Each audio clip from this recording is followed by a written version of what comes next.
Assalamualaikum students. Today in this video we are going to discuss MATLAB code of Gauss-Jordan elimination method. So Gauss-Jordan elimination method is used to solve system of linear equation. आप screen पे देख सकते हैं we are given with an example और हमने इस example को solve करना है and we are given with system of linear equation in 3 variables. So Gauss Jordan elimination method में सबसे पहले हमने क्या करना है we have to make the augmented matrix. So as you can see on screen कि हमने ऑगमेंटेड मैट्रिक्स बनाया है and the first part is the coefficient of these variables and the second part is of constants. So the order of this augmented matrix is 3/4, 3 rows and 4 columns. So number of columns is 1 more than number of rows. जो augmented matrix हम MATLAB में coding में use करेंगे उसमें हमारा number of column क्या होंगे that will be always 1 more than number of rows.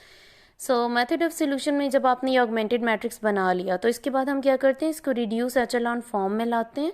Reduce echelon form बनाने के बाद जैसे आप स्क्रीन पे लास्ट मैट्रिक्स देख सकते हैं रिड्यूस एचेलॉन फॉर्म बन गई. अब इसके बाद आपके पास जो कांस्टेंट वाला कॉलम है the last column of this augmented matrix that is the solution of given system of linear equation.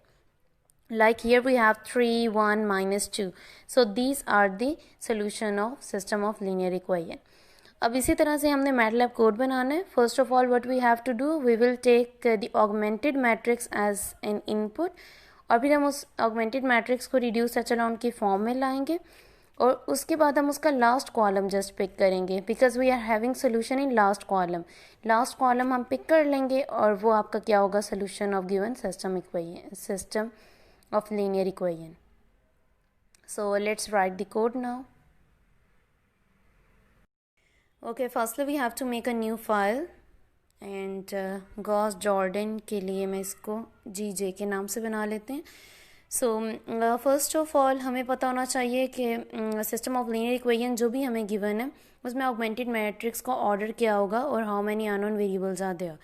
So augmented matrix का ऑर्डर लेने के लिए हम क्या करेंगे यूज़र से कहेंगे कि नंबर ऑफ रोज और नंबर ऑफ कॉलम्स हमें प्रोवाइड करें. So firstly I am going to take number of rows as input. So we will use here input और हम यहाँ पे अपना मैसेज लिख देंगे enter number of rows of augmented matrix. ठीक है, I am writing it in this way. So after that हमने क्या करना है कॉलम भी एज इनपुट लेने हैं तो हम लिखेंगे C is equals to input then we will open the bracket and we will write a message here enter number of columns of augmented matrix. सो हमारे पास ऑर्डर ऑफ ऑगमेंटेड मैट्रिक्स आ गया. अब हम ऑगमेंटेड मैट्रिक्स की input जो है वो user से ले सकते हैं. So first of all what we have to do we will use the for loop और जब हमने matrix 2 dimensional matrix as input लेना होता है यूज़र से तो हम उसके लिए हमेशा क्या यूज़ करते हैं nested for loop. So nested for loop के लिए आउटर लूप रिप्रेजेंट करेगा नंबर ऑफ रोज़ को. तो नंबर ऑफ रोज़ हमारी होंगी 1 to r.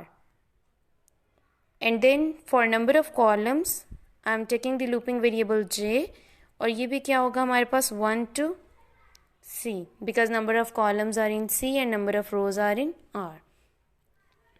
अब हमने मैट्रिक्स हम बना लेते हैं a के नेम से and here we have I, j is equals to हमने यहाँ पे अब इनपुट लेनी है. So again we will use here the input statement and we will write here enter the element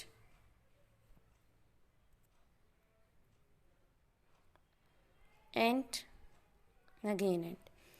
सो अब जो लाइन 3 to 7 का कोड है इसमें हमने क्या किया ऑगमेंटेड मैट्रिक्स यूज़र से एज इनपुट ले लिया. सो एज इनपुट लेने के बाद हम क्या करते हैं ए जो भी हमारा मैट्रिक्स है उसको यहाँ पे डिस्प्ले कर देते हैं. ओके, फर्स्ट ऑफ ऑल मैं यहीं पे सेमीकोलन हटा देती हूँ ताकि हमें ए जो है वो साथ साथ ही डिस्प्ले होता जाए. लास्ट पर उसे डिस्प्ले करने की भी ज़रूरत नहीं है.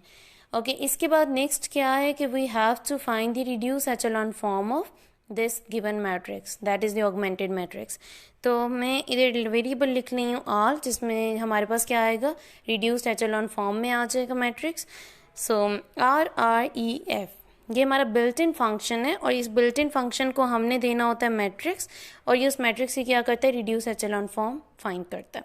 सो मैं यहाँ सेमी कॉलन नहीं लगा रही, सेमी कॉलन नहीं होगा तो आपको आर डिस्प्ले हो जाएगा स्क्रीन पे। ओके अब जब आपके पास आर आ चुका है तो इट मीन्स वो आपके पूरे सोल्यूशन का जो लास्ट स्टेप है, जहाँ पे हमारे पास ऑगमेंटेड मैट्रिक्स में राइट साइड पे आइडेंटिटी मैट्रिक्स आ जाता है और लेफ्ट पे हमारा सोल्यूशन आता है, वो आ चुका है। सो अब हम सोल्यूशन में किस में रखेंगे, कैपिटल एक्स में रख लेते हैं, is equals to capital R, we are opening the bracket, whatever is written at the first but we have to take the end. ठीक है, हमने क्या किया, इसमें से जस्ट एंड का जो कॉलम है वो उठा लिया। सो एंड के कॉलम में हमारे पास क्या है, solution of our equation.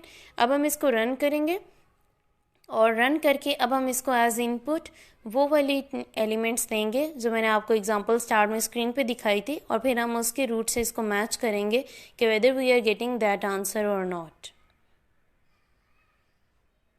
3 number of columns are 4 और अब हमने एलिमेंट्स एंटर करने हैं ऑगमेंटेड मैट्रिक्स के। तो फर्स्ट रो फर्स्ट कॉलम से स्टार्ट करें, then first row second column, first row third column and first row last column.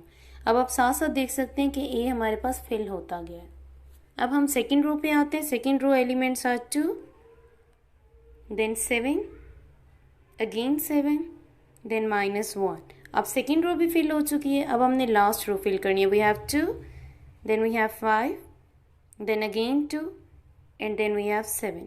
अब लास्ट भी फिल हो चुकी है। सबसे पहले टॉप पे आप देख सकते हैं ए मैट्रिक्स है जो कि फिल हो गया, उसके बाद आर मैट्रिक्स, इसके राइट साइड पे हमारे पास आइडेंटिटी मैट्रिक्स आ गया, that is the reduce echelon form, और लास्ट कॉलम में क्या है, solution of given system of linear equation. So हमने वो पिक्स में रख लिया एक्स में। So x is representing here the solution of given system of linear equation. So code हमारा बहुत छोटा था और ये सिर्फ इसलिए था कि बिकॉज हमने यहाँ पे बिल्ट इन फंक्शन यूज़ किया है और बिल्ट इन फंक्शन RREF। मैं अगेन आपको बताती जाऊँ कि ये ऐसा फंक्शन है कि जिसको हम आर्ग्यूमेंट्स में देते हैं एक मैट्रिक्स और ये हमें रिटर्न क्या करता है, रिड्यूस रो एचेलॉन फॉर्म रिटर्न करता है। और कौन से मेथड को यूज़ करता है, ये गॉस जॉर्डन एलिमिनेशन मेथड को ही यूज़ करता है।